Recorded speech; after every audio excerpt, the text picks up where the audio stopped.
Hey guys, it's Sean from Kraken Motorsports again. This is our second part on our sequential install. So today we're going to talk about some of the electronics that are going in the car, and later on we're going to get some dyno video. So let's get into it.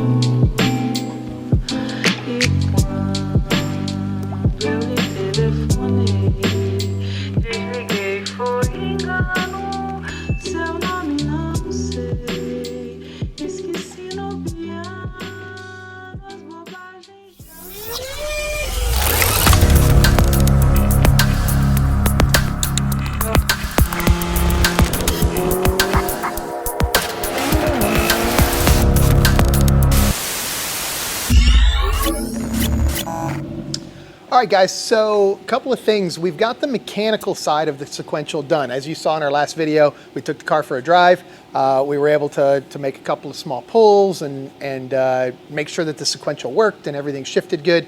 But we're still having to use the clutch, and the main reason for that is because the car doesn't know that there's a sequential transmission in it. The stock ECM cannot handle the sequential transmission. It cannot deal with it. It doesn't know what to do with it. It has no idea it's there. So we need to do two things. One, we need to install an ECU in this car that's going to be able to identify and work with that sequential transmission. And the second thing is we need to add the auxiliary components to the sequential transmission to make it fully functional, such as the strain gauge and the gear indicator. As you saw in the video, it's very difficult to know what gear the car is in without this little guy hooked up.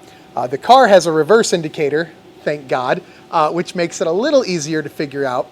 But since the gears just kind of go in a circle, you have to kind of just sit there and run through it, then let the clutch out a little bit and see if it's in neutral or not. So it is challenging. So this is obviously a part of the sequential transmission that's going to make things way, way, way easier. So the first thing we had to do is we had to build some harnesses. So we're using Deutsch connectors. This is what we use on all of our wiring. It's pretty much industry standard to use these guys on any aftermarket wiring. Most shops use them. So we are building a jumper harness to go in between the harness for the transmission and the harness for the engine control module, the HALTECH. So that guy's done. We've got that harness built. We also have to build a power harness to supply power to the transmission jumper harness so that we get power to the display, to the strain gauge, all of those sorts of things. So basically what's going to happen is once this is installed in the car, when you grab the lever and shift it, there's a sensor essentially inside the shifter. And when you pull it back, it will know that you are shifting. And that'll send a signal to the ECM through this harness that will say, hey, we're shifting. And the ECM will make changes to what the car is doing. So it's kind of like a no-lift shift like the Cobb access port uses, where when you go to shift, it retards timing and does some other things. So there's a bunch of things that the ECM will do. It'll pull timing back, it'll pull RPM back, it'll change some things in the ECU to make it to where when you shift, everything is nice and safe and we don't blow the engine or differential clean out of the back of this car. Because these shifts are going to be very fast and they're going to be very brutal at the power level that this car is making. So the strain gauge will tell this harness, hey, I'm shifting. This harness will send that information to the ECM. The ECM will make whatever changes it needs to make to allow for that shift. And then we go back into power, and then it kind of all starts all over from there. The other thing that this harness will do is it will control our display, so we know what gear the car is in. It will also send information to the ECM about what gear the car is currently in. This transmission has a gear sensor, so it knows exactly what gear it's in. So that information will also be sent to the ECM, so the ECM can do boost by gear and those sorts of things that the HALTECH can do. The HALTECH that we're using is the new Nexus S3. I know everybody's familiar with the 2500 and the 1500, the Elite, which is what we've been using for years and years. I think the last video we did on engine management was on a HALTECH 2500. That's what's in my GTR. That's what's in a bunch of our race cars. The S3 is a relatively newer system. It's not brand new, but it's been out for a little while. And we've done several of these. We've kind of been in that transition period where we still had a bunch of 2500 stuff hanging around. And then we were adding, you know, S3s to the newer cars. We're pretty much 100% S3 now, right? So everything that we do is using this ECM for all of these cars. The Nexus it's incredible. It is hands down one of the best ECMs that I have ever seen, that we have ever used. It does everything and anything that you could possibly want. And I know a lot of you guys are thinking, well, it's no Motec. You're right, it's not. But at a third of the cost, this does probably 90–95% of what the Motec system for this car is capable of doing. And for a car that's going to be driven on the street, or a car that's going to be used on some track days, that sort of thing, for a non-purpose built full-on race car, there's no reason to do a Motec. We did a Motec in our Evo drag car, Mike's Evo, because that's a purpose-built race car. It is specifically built for drag racing. That's all that car is going to do. So the Motec made a little bit more sense in that sense. So we're going to get the Nexus S3 installed first. Then we're going to get the transmission wired up to this thing, make sure everything works. And then tomorrow, Calvin will be here. We're going to put this thing on the dyno, see what happens. Sonhei com você, nunca fui ao cinema. Não gosto de samba, não vou a Ipanema. Não gosto de chuva, nem gosto de sol. E quando eu lhe telefonei, desliguei, foi engano. Seu nome não sei, esqueci no piano as bobagens de amor que eu iria dizer. Ligia, Ligia, eu nunca quis tê-la ao meu. All right, guys, so first thing that we got to do is we got to get to the factory ECU. On these cars, the factory ECU is no longer under the kick plate on the floorboard, which is kind of a bummer because that was a really easy place to install an aftermarket ECU. The ECM in the newer cars is actually behind the glove box up underneath the dash. It's right behind this little plastic piece here. You have to access it from underneath the dashboard. So we'll get all the connectors pulled out of it. We'll get the ECM itself. The whole computer comes out of the car. We don't need it anymore. And then we're going to have to figure out how to mount the HALTECH into that spot, get it secured, and then get our jumper harnesses plugged in, and then start wiring for our strain gauge, which is right here, coming off of the shifter. That'll plug into our Xshift harness. That Xshift harness will run up through the dash, plug into the HALTECH, and then get out underneath the car and plug into the gear sensor that's underneath the car. We'll run power and ground to it, and Bob's your uncle. Everything should work just fine. Sonhei com você, nunca fui ao cinema. Não gosto de samba, não vou a Ipanema. Não gosto de chuva, nem gosto de sol. E quando eu lhe telefonei, desliguei, foi engano. Seu nome não sei, esqueci no piano as bobagens de amor que eu iria dizer. Ligia, Ligia, eu nunca quis tê-la ao meu lado. Num fim de semana, shopping gelado. Hi guys, so one of the problems with doing aftermarket wiring on something like this is Xshift and HALTECH and even Boomslang, who we got our jumper harness from, they've actually done a really good job of providing you with a lot of information about these components. However, one of the things they did not provide us, I mean, we've got pinouts for the Boomslang harness, We've got diagrams for the Xshift harness. I've got pinouts for the HALTECH itself. We have a lot of information here to figure out where these wires need to go. However, on the Xshift harness, on connector F, right, it tells you that you've got your lever out voltage, signal gear, lever power, ground. It tells you what goes into that plug very specifically. The problem is it doesn't tell us what pins in that plug each of those things are. So now we have to figure that out. We can't see the wire colors because the harness is already wrapped. So I can't look at the wire colors to figure out which pin is which thing on the diagram. So there's actually a relatively easy solution to this. So what we did is we built a quick power harness so that we can power up this harness. And we're actually going to plug this in here. So now we've got power coming off the battery and this harness is powered. So now I can go to my aux connector and I can say, okay, I should have ground at one of these pins. That's going to be pin number 4. So whatever pin has ground is going to be pin 4. So I'm going to take my probe and I'm going to go in here, and right there we have ground. So I know that that is pin 4.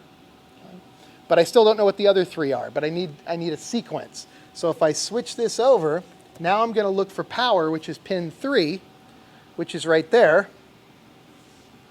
So now I know that this one's ground, this one's power. Based on my diagram here, that means this is pin 3, this is pin 4. By logic, that must mean that this is pin 1 and this is pin 2. So 1, 2, 3, 4. Now we've got our pin numbers. They match up with the diagram. We can wire the crap out of this thing. Eu nunca sonhei com você, nunca fui ao cinema, não gosto de samba, não vou a Ipanema, não gosto de chuva, nem gosto de sol. E quando eu lhe telefonei, desliguei, foi engano, seu nome não sei, esqueci no piano as bobagens de amor que eu iria dizer. Ligia, Ligia, eu nunca quis tê-la ao meu lado, num fim de semana, shopping gelado em cor. Okay guys, so we've got everything installed. We've got a couple of things just kind of temporary put together right now. Calvin's going to be here in a couple hours to put the base map on it. I can't start it up until we get the map on the HALTECH. But what we did is we modified the factory ECU bracket so we could actually mount the HALTECH box up top in the factory location. That leaves us a little more room to kind of hide the jumper harness and all the additional wiring that we have. We've got our tap here for power for our transmission harness. And then we've got our 2 taps on the ECU side, or on the harness side for the ECU for gear position and the strain gauge for the shifter. Those wire taps are temporary. They will go away once we get the car on the dyno, make sure everything's working. We'll probably tune it like this just so we have access to all of this stuff during tuning in case we need to make any changes or do anything with the wiring. And then once it's tuned and ready to go, all this will get cleaned up. It'll get buttoned up. We'll come in and we'll solder these connections and make sure everything is 100%. All right, so now we have our display mounted on the windshield. We've got it mounted with a suction cup mount and just run the wires down through the dashboard. It's kind of the most effective way. If the customer wants, at some point, we'll make a custom mount for that and powder coat it and kind of do all that stuff. But the suction cup mount on the windshield actually works really well, and no issues, no problems. When we power the car on, we'll now get a number readout. Obviously the car's in neutral, so 0 is neutral. Right? If I push the shifter forward, we will now be in reverse. Right? If I pull it back, it'll go back to neutral. And then to go through the gears, now the car's not running, so we need to give it a little help. Come on. Get it.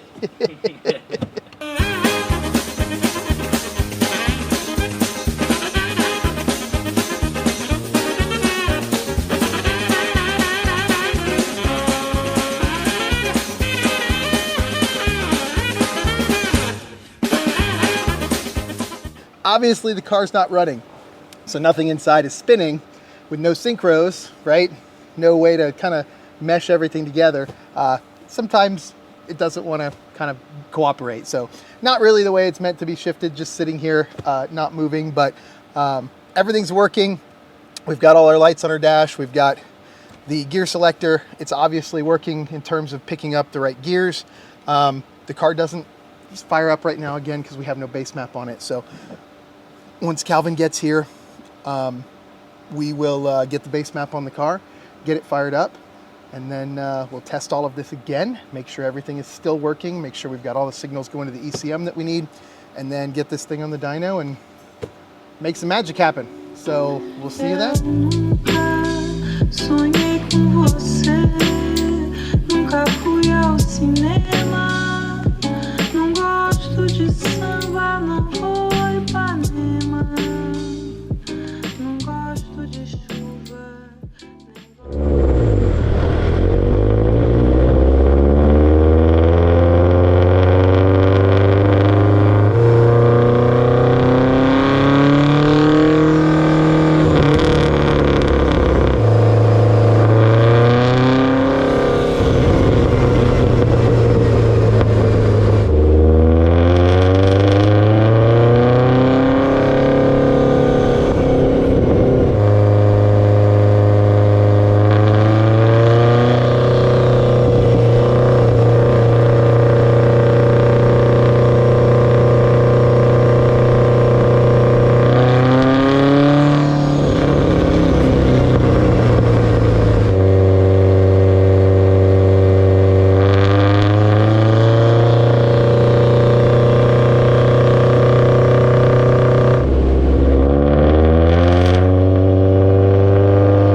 All right, guys, so that's a wrap on our sequential install. Unfortunately, while we were tuning the car on the dyno, had some issues with the engine. It's not our motor, but we're gonna fix that. So here in a few weeks, we're gonna get one of our big boy motors put in this thing, revisit the dyno, retune it again, make some insane horsepower with this car and get this thing out racing.